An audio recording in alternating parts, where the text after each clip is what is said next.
Hey everyone, welcome back. If you're a proud owner of the latest Samsung watch from 2025 and need to switch languages, you're in the right spot. Whether you're preparing for a trip abroad or just want to personalize your device, this quick guide will walk you through the process step by step. Let's dive in. First things first, make sure your Samsung watch is powered on and connected to your smartphone via the Samsung Wearable app. This ensures any changes sync properly. Now, on your watch, wake up the screen by pressing the home button or raising your wrist. Step 1. From the home screen, swipe down from the top to open the quick settings panel.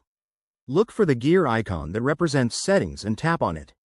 If you don't see it, you can also swipe left or right on the home screen until you find the settings app and select it. Once you're in settings, scroll down and tap on General or System. This might vary slightly depending on your watch's software version, but it's usually straightforward. Next, find and select Language and Input.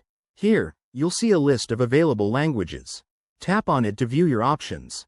Now, browse through the list and select your desired language. For the 2025 models, Samsung has made this even easier with a search function. Just type in the language name if you have a lot to choose from. After selecting, confirm your choice by tapping Apply or OK. Your watch might restart automatically to apply the changes, or you may need to do it manually. That's it, your Samsung watch should now be in the new language.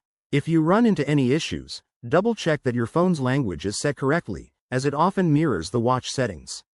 This feature is super handy for global users, and Samsung's 2025 updates have made the interface even more intuitive.